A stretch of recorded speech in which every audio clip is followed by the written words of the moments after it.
je devrais me remettre à lire. Hein.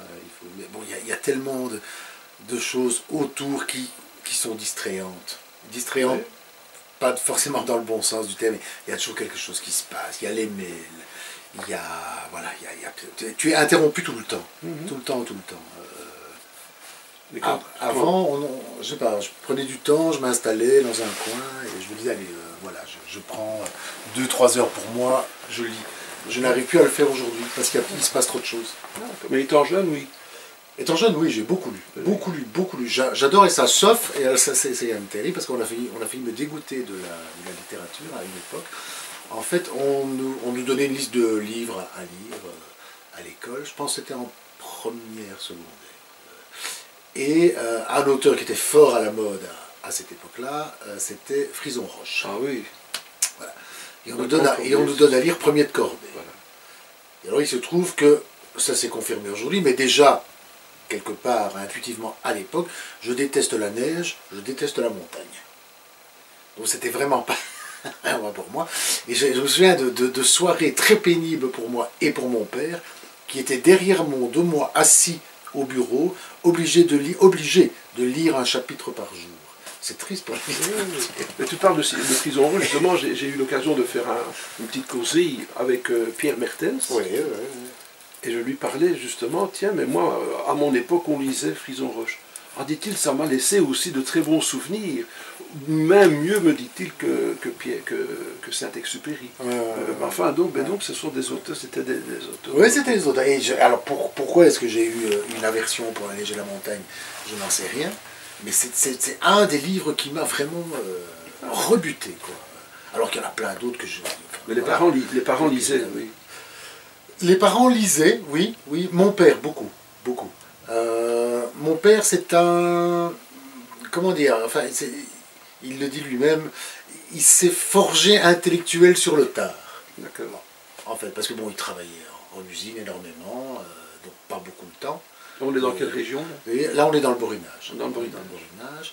Et puis, il a suivi des cours du soir pour obtenir son CAP. Il est devenu lui-même prof en cours du soir, en plus de son horaire à l'usine, etc. Plus les réunions politiques, il était très engagé politiquement, mon père.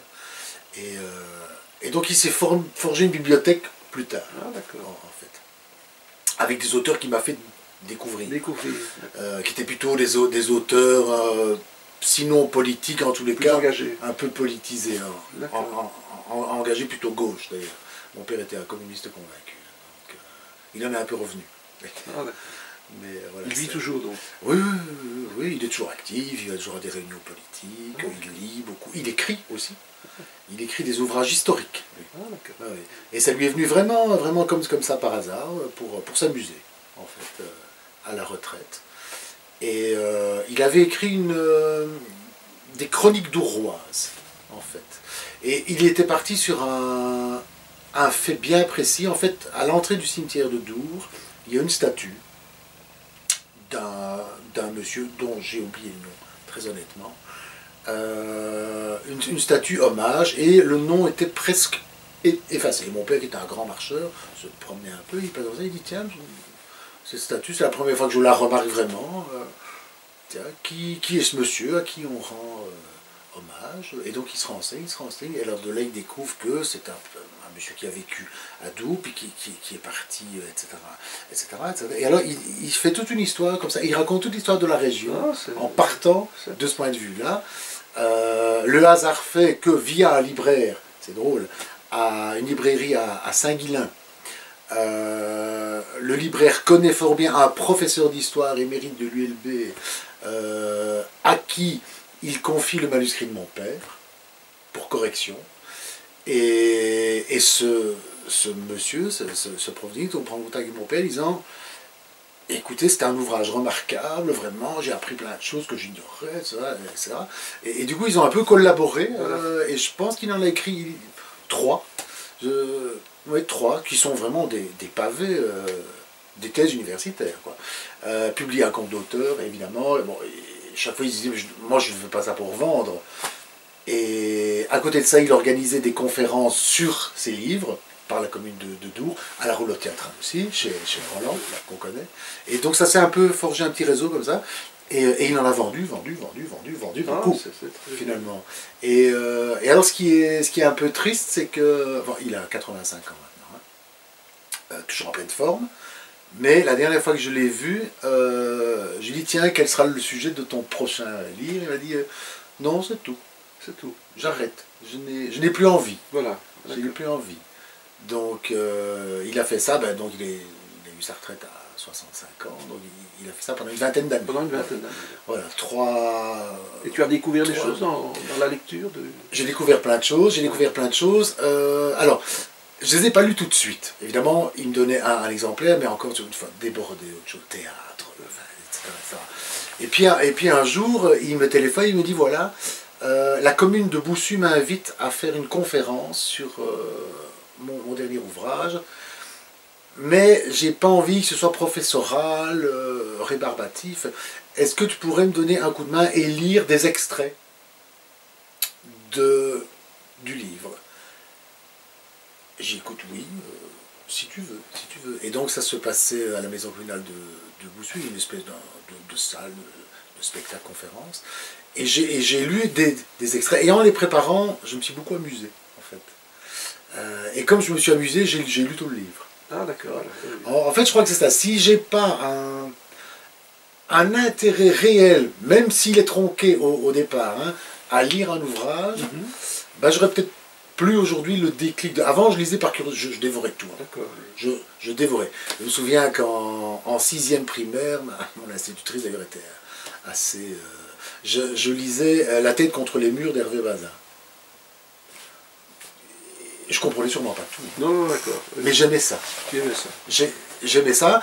J'aimais ça. En plus, à la même époque, j'ai lu Rhinocéros de UNESCO. Encore plus improbable. Oui. Mais, je ne sais plus c'était dans quelle collection, mais j'aimais beaucoup la première page de couverture.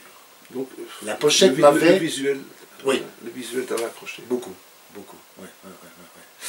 Je me rappelle que c'était une espèce de mur en briques mauve, un violet très foncé comme ça, avec une espèce de rhinocéros sortant en surimpression. Et je m'étais dit, tiens, je connais. À 13 ans, Ionesco, tu connais pas, tu vois. Et j'ai beaucoup aimé. Et donc, quand un livre, soit le titre qui me plaisait, je prenais, je lisais. Musique pareil. Moi, je connaissais un peu la chanson française parce que chez mes parents, on écoutait Brassens, Brel, Barbara, enfin bon, Jean Ferrat, ma mère était très férue de Ferrat. Et donc, moi, j'ai écouté ça presque par habitude, par obligation. Et puis, un jour, on part en Italie, en vacances, et un jour, il pleuvait, là où Amalfi, si mes souvenirs sont exacts. Et quand il pleut, bah, on se réfugie. Et j'entre chez un disquaire. Le hasard. Vraiment le hasard. Et donc je furette un peu. Et je tombe sur une pochette de disque. Très belle. Sur laquelle il y a une espèce de vieillard SDF, mais un peu moyenâgeux, stylisé comme ça. Et ça me fait envie. Donc avec mon petit argent de poche, d'adolescent, j'achète ce disque sans savoir ce que c'est. Hein. Alors, c'était en anglais, le titre du disque c'est Aqualung, et le groupe c'est Jethro Tull. Ah, oui, Jethro Tull, comme on dit, etc. Moi, je ne connais pas ça.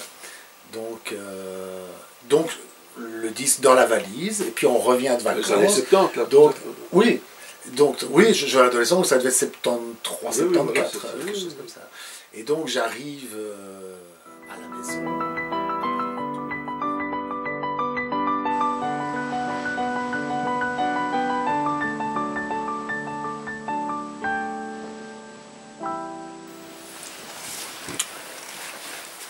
Tu as des frères et sœurs? J'ai une sœur. Plus jeune, plus âgée? Plus âgée, 3 ans. Donc elle est contente de voir le jeune frère dans sa chambre avec son tourne-disque et ses CD. Je pense qu'elle s'en fout un peu à l'époque parce que 3 ans de différence quand on est adolescent, ça change beaucoup. Quand on a 30 ans, 30-33, c'est pareil. Oui.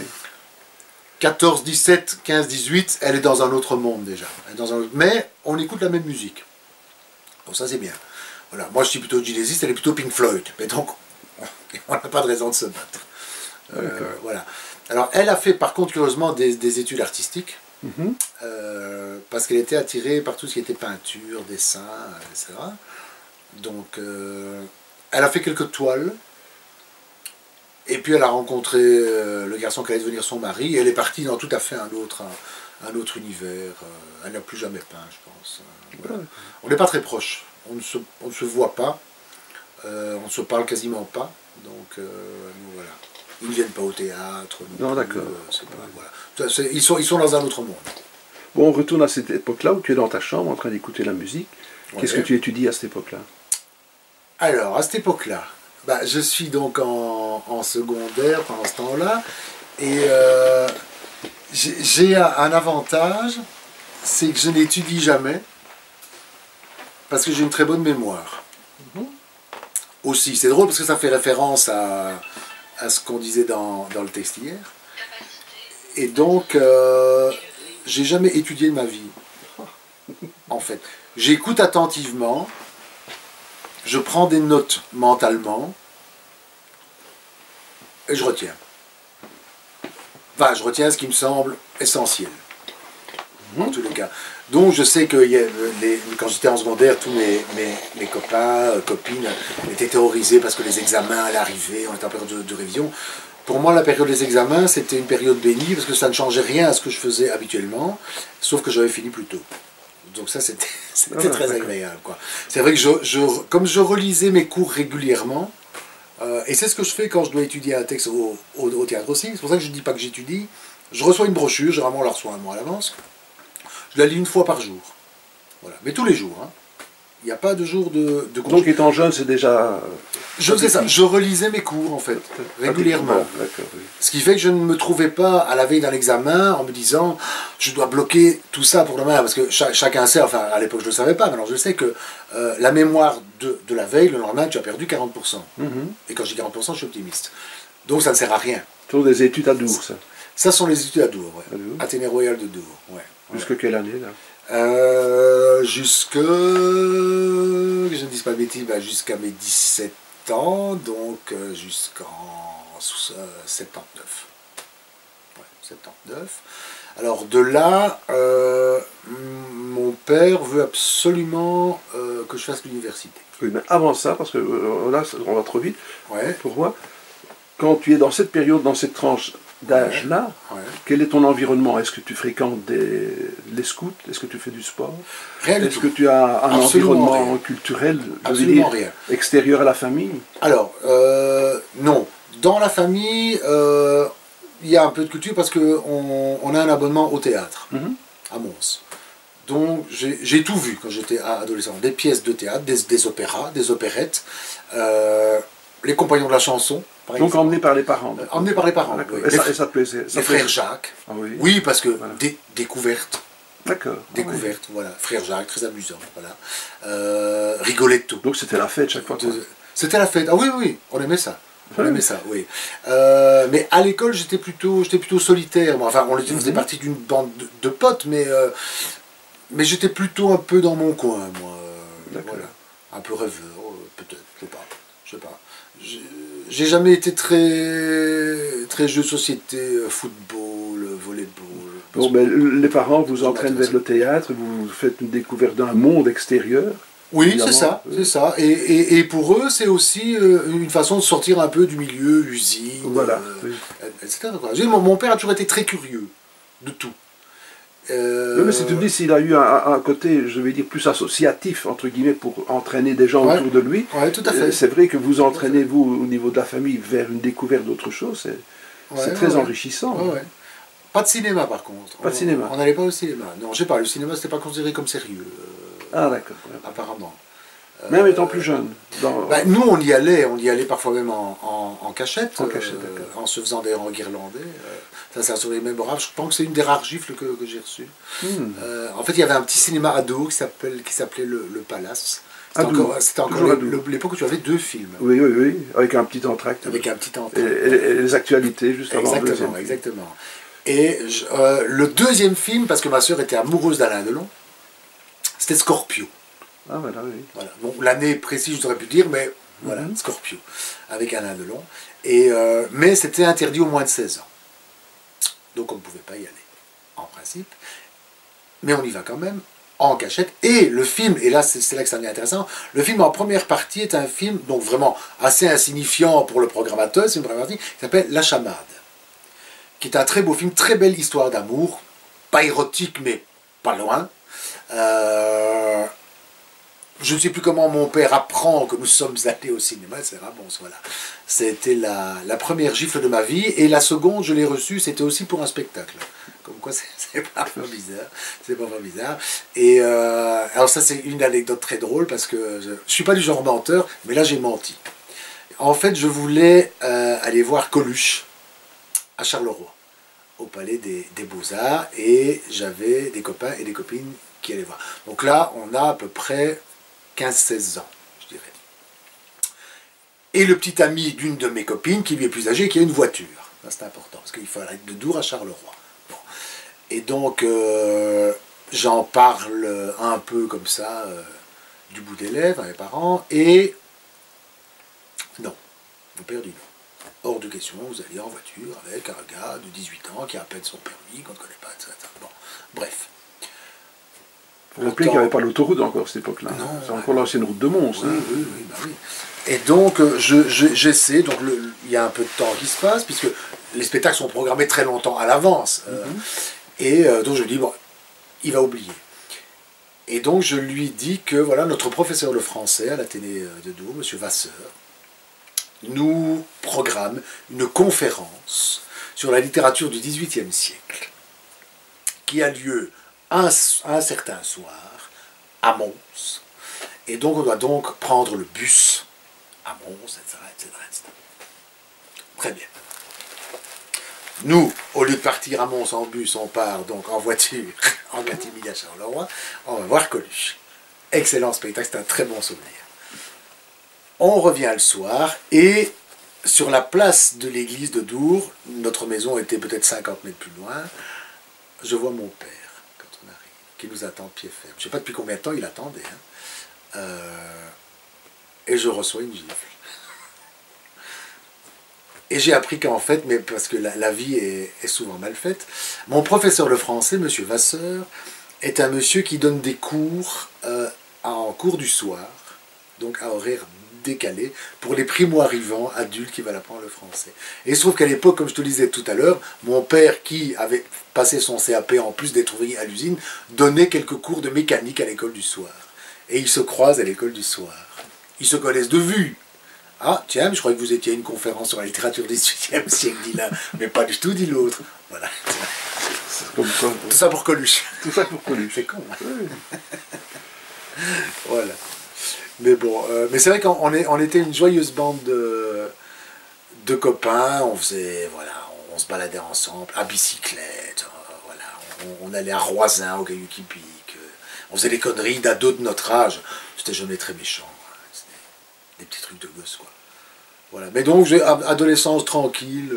Voilà, d'accord. Enfin, bel environnement. Oui, environnement sympa. Environnement sympa. Études sans problème parce que voilà. J'ai juste eu, si mes souvenirs sont bons, un échec en chimie. Parce qu'il se trouve que bien qu'en étant en section latin grec, on avait 1 heure de chimie par semaine. Il faudra qu'on m'explique un jour pourquoi, mais bon, voilà. Et donc, comme je ne comprenais rien à la chimie, j'ai étudié les équations par cœur. Et j'ai dû me tromper d'une ligne sur le par cœur. Donc voilà. Donc j'ai eu un examen de passage en chimie que j'ai réussi. Et voilà, c'est le seul incident scolaire que j'ai. Donc mes parents étaient assez tranquilles à ce niveau-là, honnêtement. J'étais pas casse-cou, je voulais pas de mobilette. À 16 ans, tout le monde avait une mobilette, moi j'en voulais pas. J'en ai jamais voulu, j'ai jamais voulu de voiture, j'ai pas le permis. Ça m'a jamais intéressé. Voilà. Donc, non, voilà quoi. C'est un modèle d'enfant, on dit. Donc maintenant on va aborder le sujet que tu voulais aborder tantôt. Donc on arrive à un moment donné, on se dit tiens, je vais faire des études supérieures. Oui. Ça c'était pour moi évident.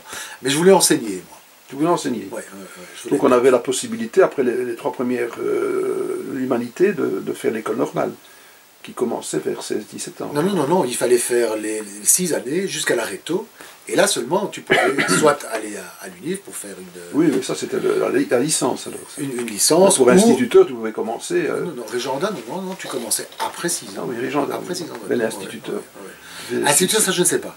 Ça, j'ai jamais voulu être Non, instituteur. Moi, je voulais donner cours c'était les 3 dernières années d'humanité plus une année supplémentaire. Ah, je ne sais pas. Je ne sais pas. Et donc, mon père voulait m'inscrire à l'ULB. Moi, ça ne m'intéressait pas trop parce que licence, les 2 premières années, c'est que de la théorie Voilà. et tu n'enseignes pas. Donc, je dis, bon, si ça leur fait Mais pourquoi plaisir. Ça me fait tu plaisir. étais déjà, tu communiquais déjà avec les autres? Tu avais envie de partager un savoir? D'où est venue Peut-être cette pas envie-là? partager un savoir, mais oui, moi je pense que je suis un bon communicant quand j'ai une raison de l'être. Mhm. Dans la vie, pas du tout. Tu me mets à table dans un café, dans un restaurant, je ne suis pas forcément très à l'aise. Tu me mets 300 personnes dans une salle de conférence, je suis très à l'aise. Mhm. Je ne sais pas pourquoi. Je comprends. Voilà. J'ai Sur déjà- scène, je suis très à l'aise. Je ne suis jamais aussi à l'aise que sur C'est scène. très réservé en dehors, quoi. Au théâtre. Et en dehors, un peu plus réservé. Un peu plus, voilà. Et donc, voilà, je voulais enseigner. Je ne sais pas pourquoi, je le sentais. Et donc, licence à l'ULB. Je réussis 4 partiels sur 5 au mois de décembre. Il y en a un auquel j'échoue, cours de logique. C'est logique, voilà. Et à partir de là, j'ai vraiment mon franc qui tombe et je dis non, j'arrête. C'est pas ça que je veux faire. J'arrête. Donc je téléphone, je me souviens encore, la cabine téléphonique de la rue Paul Léger, sur le coin, quand elle existait encore, parce que c'est encore des téléphones à cabine avec des pièces. Et je téléphone et je dis voilà, j'arrête. Sans mesurer forcément que pour mes parents ça avait été un sacrifice, parce que j'avais un cote à la Cité EG, donc tout ça financièrement, c'était voilà, bon. Mais et je dis j'arrête et je vais m'inscrire comme élève libre à l'école normale de Mons. Et je suis donc entré comme élève libre. Donc j'ai suivi le cours de janvier jusqu'à juin, comme ça, en touriste, et ça m'a beaucoup plu. Donc je me suis inscrit l'année suivante, et là évidemment ça a été, je ne vais pas dire les doigts dans le nez, mais pas loin, j'avais déjà quasiment tout suivi, ça me passionnait en plus. Quand on aime, bah, c'est facile. C'est facile. Et donc je suis devenu prof de français, comme ça. Français, histoire, morale. À l'époque, on avait trois casquettes, quoi. Voilà. Et mais je faisais déjà un peu de théâtre, entre-temps. Moi j'ai commencé en faisant du théâtre amateur, à Dour. Mais il y a un service militaire entre-temps, ou pas? Oui, il y a eu un service militaire, oui, tout à fait, à la caserne de Tournai. Oui, mais à quelle époque par rapport à l'école normale? Alors, la caserne militaire, ça a été entre mon diplôme à l'école normale et mon premier poste. Ah, d'accord. Voilà. Donc j'ai perdu, enfin perdu, oui et non, enfin comme mon service militaire a été très drôle, mais j'ai perdu 1 an sur le marché du travail, je dirais. Voilà. Parce que service militaire, comme j'avais un diplôme d'enseignant, on m'a donc affecté à Tournai, et je devais donner cours à des candidats sous-officiers qui avaient des déficiences en langue maternelle. D'accord. Je n'ai jamais eu mes élèves, on ne les a jamais trouvés, ça ne s'est jamais organisé, donc je me suis trouvé bombardé bibliothécaire Voilà, oui. à la bibliothèque technique, Ah, ouais. en sachant que la bibliothèque technique, ce qu'ils appelaient les TB-log, Technische Bulletin, le plus récent devait dater des années 60. Donc c'est te dire si la bibliothèque n'était pas très fréquentée. Donc nous étions 2 dans cette bibliothèque, un lieutenant et moi-même milicien, plus une femme de ménage qui venait régulièrement nous apporter de la tarte, faire du café. Enfin voilà à quoi j'ai passé mon service militaire. À pas grand-chose. D'accord, oui, oui. À pas grand-chose. Voilà. À part quelques gardes de nuit un peu folkloriques parce qu'on était en pleine période des CCC à l'époque. Oui, Donc il fallait être un peu sur le qui-vive. Mais bon voilà, du tourisme. Du tourisme. Voilà. Et puis mon premier poste, dans une toute petite école à Tertre, où je me suis beaucoup amusé, parce que première réunion pédagogique, donc moi je suis tout jeune prof, hein, je débarque, on réunit tous les profs dans une salle attenante aux cuisines, et je vois une grande table avec une quinzaine ou une vingtaine, je ne sais plus, de tasses pour le café, et au bout de la table, une tasse avec une sous-tasse. Ça, c'est pour la directrice. C'est incroyable. C'est des détails Oui, tout à fait. qui tuent. Et alors, mon tout premier cours dans cette école, je donnais dans les circonstances assez rocambolesques, parce qu'on dit, bon, jeune prof, t'es un peu timide, de fait, tu cherches tes marques de fait. Et là, comme il n'y avait pas de local disponible pour moi, je donnais mon premier cours, je m'en souviendrai toute ma vie. C'était à 10 h du matin, dans la cuisine de l'établissement. C'était encore l'époque où on préparait les repas sur place dans les écoles. C'était pas Sodexo et des conneries comme ça. Donc au milieu des braves femmes cuisinières en train de remplir la nourriture dans les chaudes, dans un bruit invraisemblable, ma première leçon de morale laïque. Dans ce Capharnaüm hallucinant. Et alors, j'ai un bon souvenir de cette école. C'était une toute petite structure qui dépendait d'une plus grosse école de Saint-Guilain. Mais donc là, on était à Tertre. Et je trouvais que dans la cour, les élèves s'insultaient beaucoup. Et donc, quand j'avais quelques heures de morale et quelques heures de français, c'était dispatché, au cours de français, nous avons appris des injures du XVIIe siècle, du XVIIIe siècle, etc. Alors, c'était drôle parce qu'après un moment dans la cour, on entendrait fichtre Dieu, enfin, voilà. Très relevé. Pas le sang bleu. Ça n'a pas duré longtemps, hein, la mode pas vite, mais c'était amusant. Quoi. Voilà. Voilà. Ça m'a bien plu. Et puis tu jettes la cape après. Non, je suis resté très longtemps dans l'enseignement. J'ai enseigné à Dour, à l'Athénée, où j'avais été élève, donc ça c'est amusant. De retrouver comme collègues des gens que tu as eu comme prof, donc ça c'est assez sympa. Et des gens qui avaient l'air à l'époque terrorisants, alors que tout d'un coup tu les découvres et tu te dis, mais c'est un brave monsieur. Oui. Il y avait un prof comme ça de physique qui me terrorisait, monsieur Bonny, et quand je l'ai eu comme collègue, c'était le monsieur le plus charmant du monde. Comme quoi c'est assez bizarre. Oui, mais ça peut être un beau raisonnement en tant qu'enseignant de se dire, tiens, quand je suis de l'autre côté... Quelle est l'image que je donne? Quelle est l'image que je donne? Ça t'a... Oui, beaucoup, pour une raison. C'est que, bon, j'ai fait pas mal d'intérim, je te passe tous les détails parce que, bref. Et un jour, on m'appelle pour faire un remplacement dans une école de Couem. École technique et professionnelle. Cours de français. Bon, très bien, parce que la prof absente déjà depuis 3 semaines et ne semble pas vouloir rentrer, dépression, etc.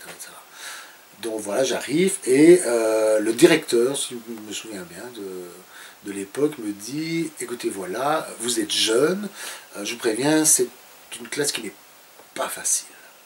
D'ailleurs, la personne que vous allez remplacer, qui est jeune aussi, qui a sensiblement votre âge, vraisemblablement, est en dépression. Elle a donné ses dernières heures de cours avec 2 surveillants dans le fond de sa classe et les élèves grimpaient quand même sur les tables. Et donc moi je découvre ces élèves et je rentre dans la classe. Alors je ne sais pas, je ne peux pas t'expliquer pourquoi, je n'en sais rien. Et c'est pas, je me suis dit parfois, Jean-Luc, arrête, t'es un peu prétentieux, c'est pas possible. Et bien il y a un phénomène que j'ai connu en tant que comédien, mais un peu moins. J'entre dans une salle, on se tait. Je ne dis rien, hein. Je ne dis rien. C'est comme ça. Et je l'ai expérimenté plusieurs fois. Tu as des profs qui rentrent dans une salle, ça chahute. Et ils n'ont rien fait non plus. Alors, c'est quoi? C'est des ondes que tu envoies, c'est des... Je ne sais pas. Et tu n'as encore rien dit, hein. Tu entres physiquement. Voilà. Et j'ai connu ça au théâtre, mais moi moins, avec un comédien, Patrice Brulard, qui est décédé, maintenant, qui a joué à la roulotte théâtrale aussi. On a fait une tournée dans les prisons avec lui. Et ce type entrait, pourtant dans les prisons publiques agitées, hein, ce type entre en scène, t'as envie de l'écouter. Et il ne dit rien, il ne dit rien. Voilà. Moi j'avais ça, mais dans une moindre mesure, dans l'enseignement. Bon, au théâtre aussi, c'est vrai que j'ai une certaine autorité en scène, puisque j'ai fait des tournées de prison aussi, mais il fallait sur un petit temps d'adaptation, il fallait une prise de parole pour que. Mais dans l'enseignement, même pas. Et j'apprends donc que cette fille, cette pauvre jeune fille que je remplace, est en fait une fille avec qui j'ai fait mes études à l'école normale, qui a, je pense, depuis quitté l'enseignement, parce que... Or, très brillante, hein, très brillante. Elle a réussi ses examens à l'école normale beaucoup mieux que moi, très honnêtement. Mais elle n'avait pas une présence. Voilà. Elle n'avait pas. Et il y a beaucoup, malheureusement, de gens qui se lancent dans les études de prof, à qui on devrait dire le plus tôt possible. C'est pas ton truc. Quoi. Non, ne fais pas ça. C'est pas pour toi. Alors ce sont peut-être de très bons profs au niveau cognitif, mais pour transmettre une connaissance, il faut imposer une présence. Il faut imposer la présence. Sinon, ça ne sert à rien. Ça ne sert à rien. Donc voilà, alors je te passe plein d'autres intérims. Oui, j'ai donné cours. Ça c'est bon, c'est amusant aussi. J'avais une amie qui était voyante et qui voulait absolument me lire les lignes de la main, me tirer les cartes. Mais je suis assez rétif en général. Et un jour, je dis bon, écoute, d'accord, très bien. Et j'étais au chômage à l'époque entre deux intérims et elle me dit tu vas décrocher un poste, c'est pas tout près. Mais c'est une route que tu connais par cœur. Alors, tu vas décrocher un poste, bah, il ne faut pas être devin, parce que j'étais au chômage, donc forcément. Pas tout près, c'est vrai que dans l'enseignement, on était susceptible d'être envoyé à gauche. Par contre, un chemin que je connaissais par cœur, j'étais plus troublé. Et quelques semaines plus tard, je reçois une convocation de l'Éducation nationale, encore, à l'époque, me proposant un poste à l'Athénée Robert Campin de Tournai. Tournai où j'avais fait mon service militaire. Je connaissais donc la route par cœur. Alors après, on y croit pas, hein, voilà. Mais ça fait que... Et là, j'ai un très bon souvenir parce qu'en fait, je suis resté 1 an et j'avais des classes à la fois de général et de technique. Et je trouvais que ça ne matchait pas ensemble, ils ne correspondaient pas ensemble. Et j'avais notamment en cours de français une classe de dessin. Et il ne s'intéressait pas aux Français, etc., etc. Et je dis, il faut qu'on fasse quelque chose. On va monter une exposition, en fait, commune, avec mes 2 classes. Une partie, cours général, va m'écrire des textes. L'autre partie va m'illustrer en peinture. Mais il faut que ça se fasse en même temps. Donc, complication d'horaire, il faut arranger. Parce que je ne voulais pas que le dessin illustre le texte ou que le texte explique le dessin. Je voulais que ça se fasse. Donc on réunit avec ma collègue, etc. C'est compliqué l'enseignement. Hein. Il faut dire oui, mais moi ça ne m'arrange pas à cette heure-là, j'ai fourche, etc. On se débrouille. On réunit les classes ensemble, les collègues ensemble. Voilà. Et donc des groupes. Sur quoi est-ce qu'on part? Et on a fait une exposition d'ailleurs, qui était vraiment très très chouette. Très chouette. Et alors, dernière anecdote moi j'en ai pour 48 heures, hein, si tu veux. Ils organisaient chaque année un spectacle de théâtre, avec les profs parfois, etc. Mais cette année-là, je ne sais pas pourquoi, ils n'arrivaient pas à se mettre d'accord.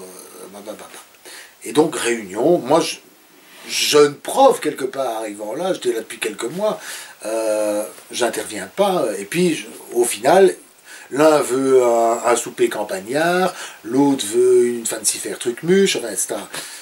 Etc. Et finalement, ils se mettent pas d'accord, oui, parce que ça, c'est grave pas, oui, mais ça, il faut ça, mais ça, il faut ça, etc.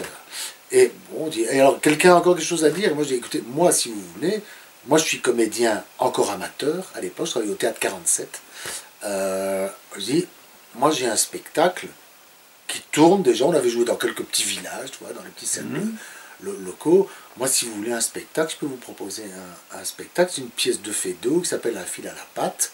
Il y a beaucoup de personnages, il y a 3 décors, on amène tout, on est organisé, voilà. Et finalement, n'ayant pas d'autre solution, ils disent OK. Et on organise ça. Par ordre des pompiers, on ne peut pas jouer dans la salle même de l'Athénée Campin, parce qu'il y avait sa salle comme tous les Athénées dans le temps, on ne peut plus. Donc on joue à la Maison de la Culture de Tournai. Je ne sais pas si tu connais la salle de la Maison de la Culture. C'est une des plus grandes salles d'Europe, avec un plateau complètement tournant, enfin c'est assez impressionnant, quoi.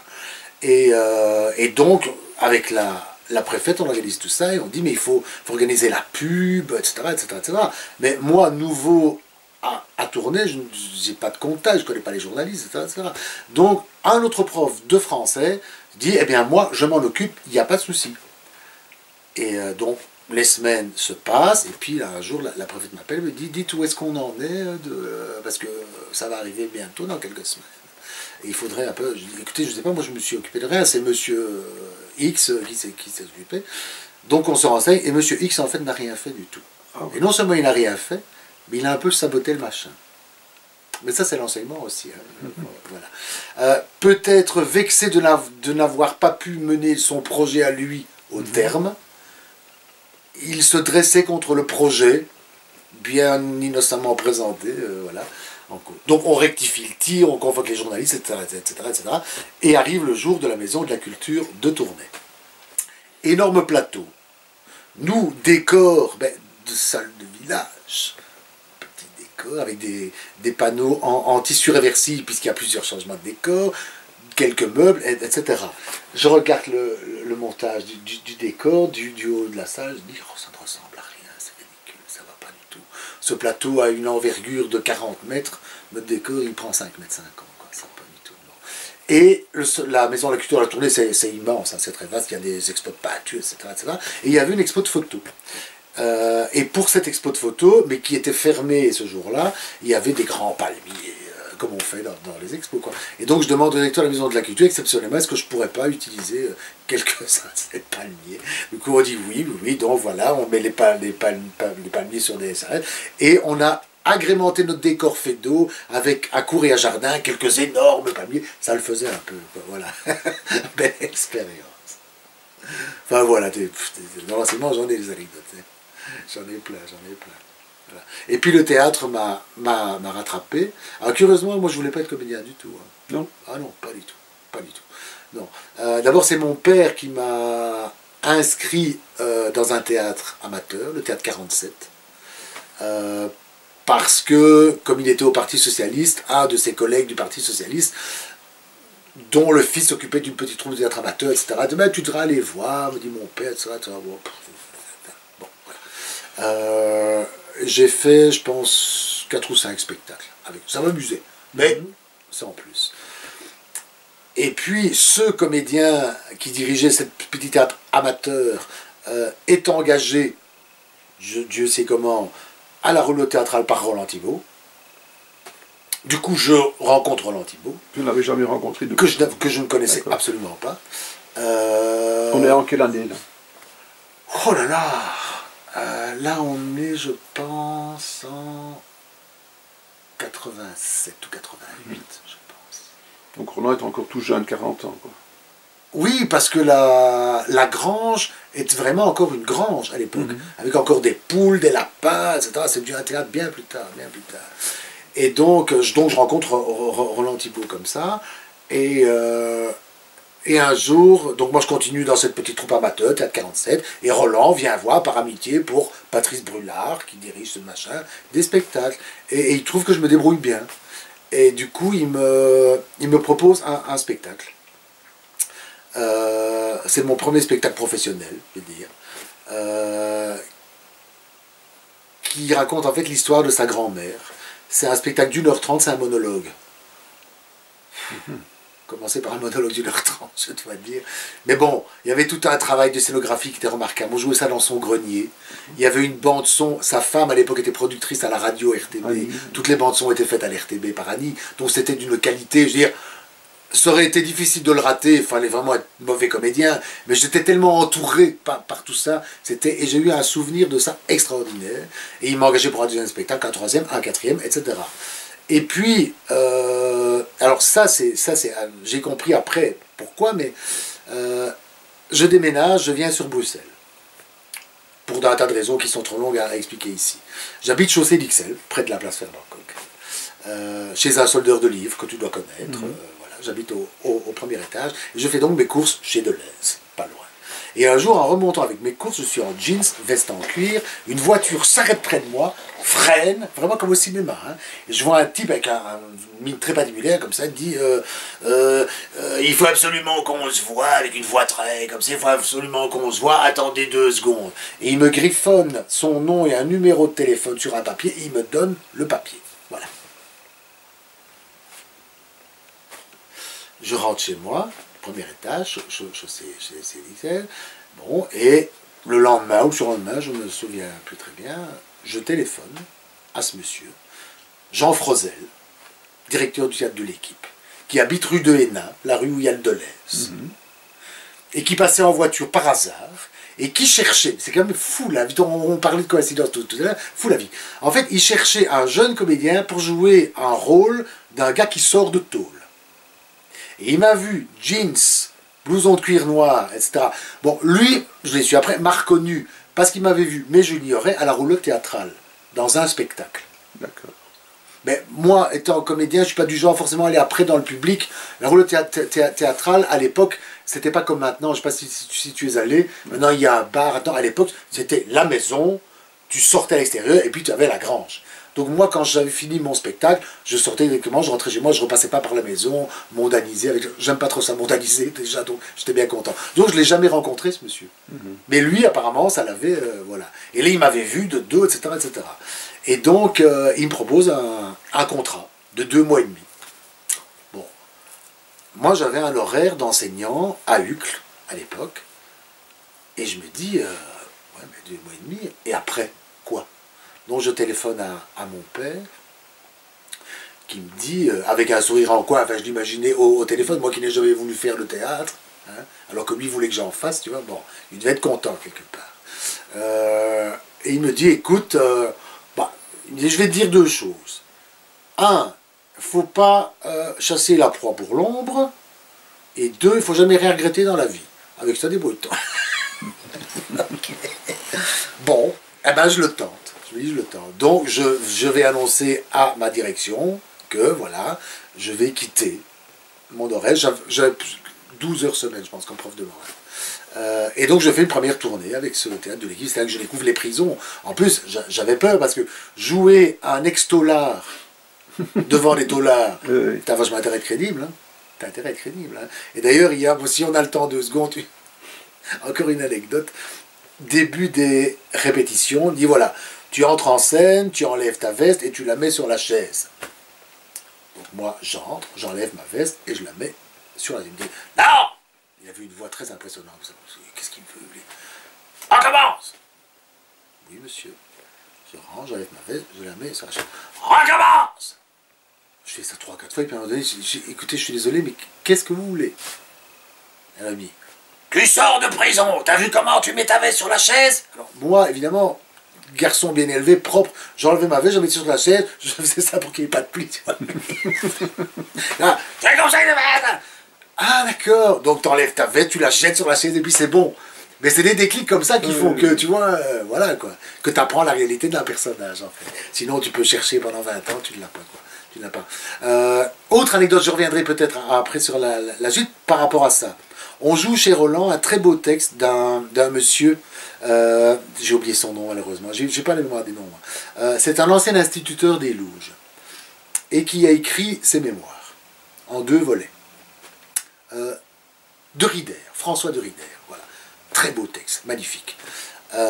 Et dans une des scènes, il raconte sa détention dans un camp de travail en Allemagne. Et donc j'étais là avec Patrice Brulard, l'autre comédien, puisqu'il y avait deux comédiens sur ce spectacle, et c'est l'heure du repas. Donc on nous apporte nos écuelles. C'était 2 bancs en bois, comme ça, voilà, avec une grille, et on nous apporte et on mange. Et ce monsieur assistait aux répétitions. Il ne disait jamais rien. C'est un monsieur d'une gentillesse. Et donc on fait toute la répétition. Et pour une fois, il lève presque son doigt comme ça, sur le vieux monsieur de Riday. Il dit « Est-ce que je peux dire quelque chose ?»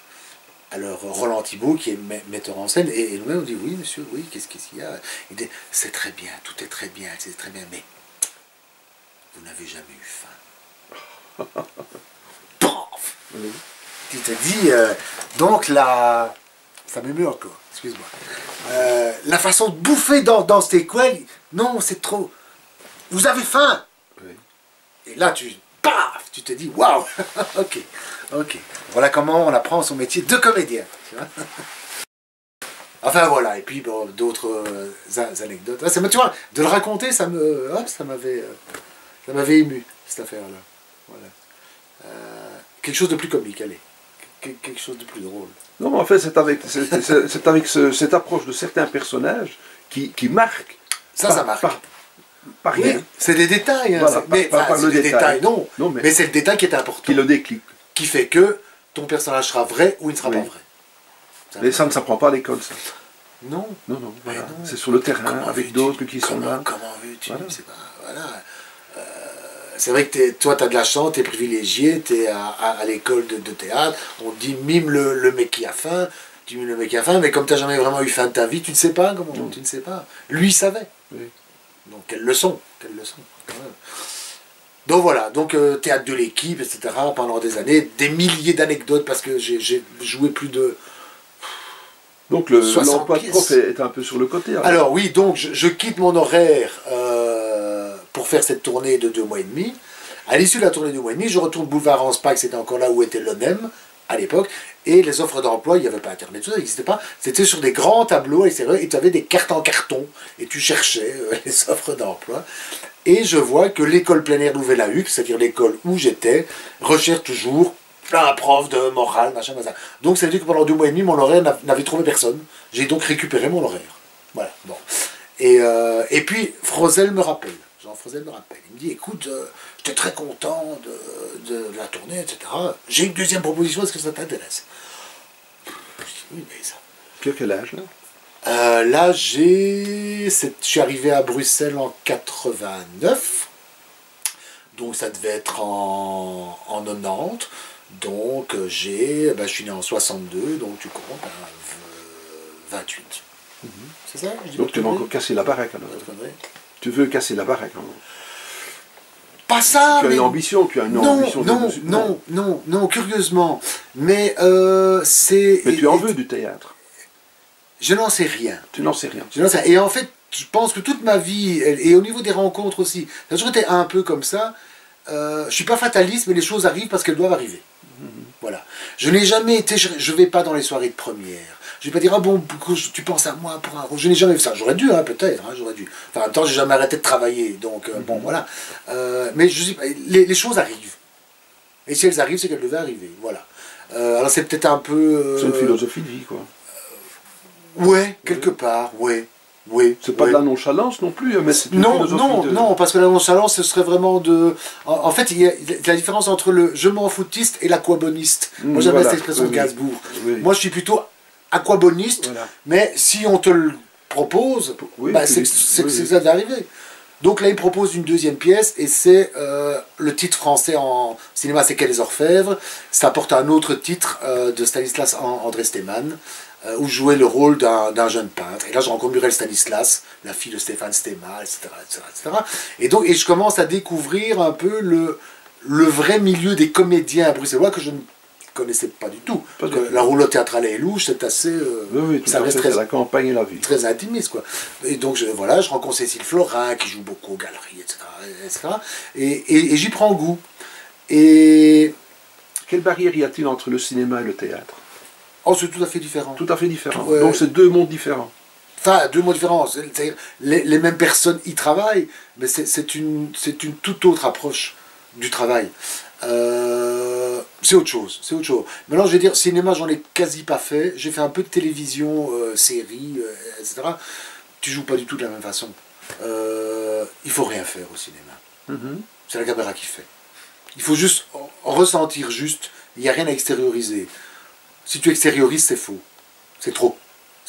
Laurence Bibot dit un jour à la Berliner, avec qui j'ai travaillé sur un autre film, elle jouait dans La vie en rose, qui est un des films les plus connus quelque part qu'il ait fait. Peut-être pas le meilleur, mais le plus connu. Et il disait à Laurence Bibot, arrête, tu en fais trop. Et Laurence lui disait, mais je ne fais rien. Ton œil en fait trop. Voilà. Parce c'est vrai qu'elle a une gueule, Laurence. Et donc voilà. Donc au cinéma, il faut rien faire. Voilà, il faut que les émotions viennent, tu vois.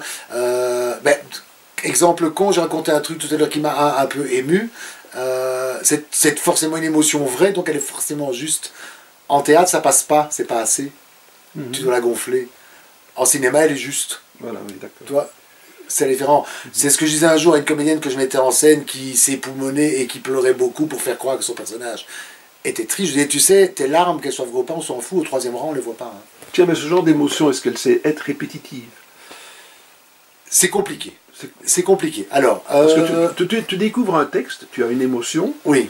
Est-ce que, parce que c'est une découverte le texte, ouais. Donc tu vas la jouer, tu la joues bien, mais si la pièce dure 2 mois, 3 mois, est-ce que à chaque fois tu vas pouvoir... Pas à chaque fois. Non.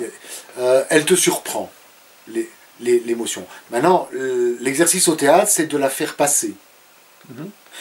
Donc c'est ce que je disais à une autre amie comédienne, Janine Bailly, qui est décédée maintenant, qui était une dame adorable, parce qu'elle m'engueulait presque par rapport à ce niveau-là, parce qu'elle venait voir souvent les spectacles du théâtre de l'équipe, et je sais plus c'était en quel pays, j'avais une scène d'émotion, elle me disait chaque fois, oh tu m'as retourné, etc. Et je lui disais, tu sais Janine, aujourd'hui j'ai rien ressenti.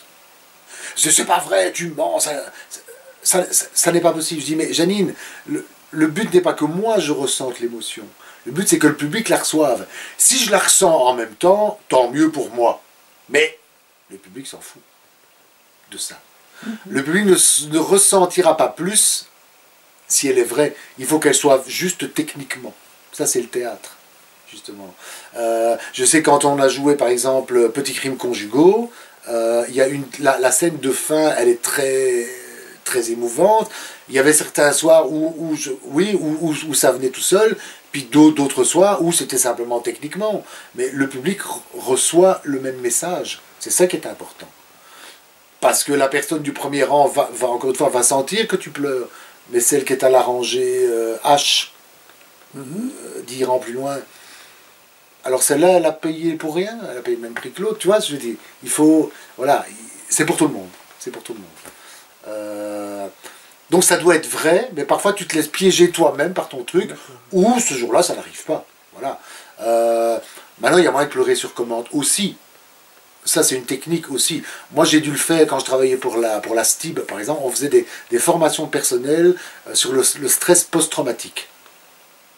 Et donc, eux devaient apprendre à comment gérer un collègue qui a eu un accident grave, qui a assisté à un suicide devant lui, le métro, etc. Et donc, je jouais plusieurs rôles. Il y avait le collègue qui sort de ses gonds, qui va tout casser, etc. Il fallait calmer. Et puis, je jouais le gars complètement devenu introverti par ça et qui pleure. Tu n'avais pas rencontré Philippe? Et qui ne pleure que... Quel Philippe? Philippe, qui était là, il a fait ce genre de choses à la STIP, lui.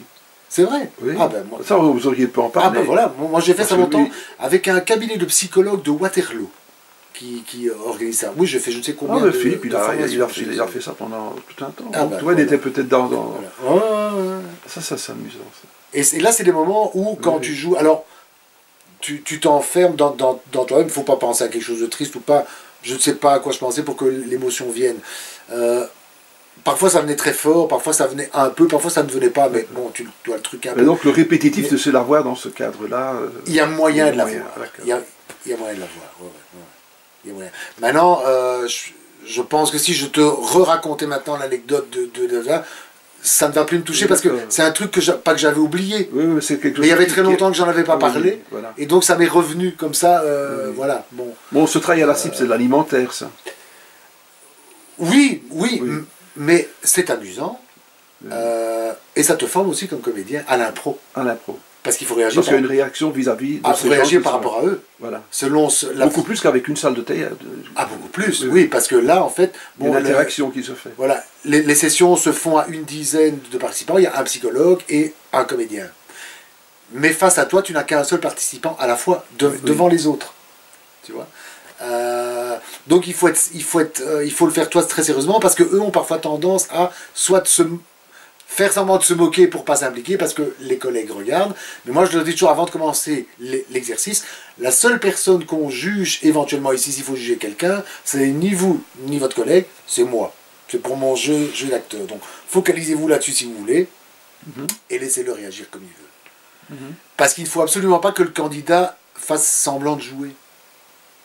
Parce que soit tu tombes sur un comédien amateur génial, mais c'est rare autant que les professionnels, soit tu tombes sur un qui essaie de jouer et alors ça fausse tout. Et ton exercice, il est raté. Il faut qu'il soit eux-mêmes. Donc à toi d'être le plus naturel possible pour qu'ils se sentent vraiment... C'est un challenge chaque fois alors. C'est un challenge et ce qui est impressionnant, et ça, moi ça me surprend parfois moi-même, c'est de dire la capacité qu'on peut avoir en tant que comédien à emmener quelqu'un avec soi dans l'univers et faire croire que tout est vrai. Parce que le théâtre, c'est ça. C'est ça. Tout est faux et tout doit paraître vrai. Tout est faux au théâtre. Enfin, faux, dans le sens, c'est pas tes mots à toi, c'est les mots de l'auteur, on en parlait tantôt. Et il faut mettre ça de sorte que ça ait l'air naturel. Quand je m'enseigne, c'est ce que je dis aux comédiens. Il y a 3 étapes. Première étape, vous construisez le personnage en essayant d'apprendre le texte. Ça, c'est déjà l'étape que certains comédiens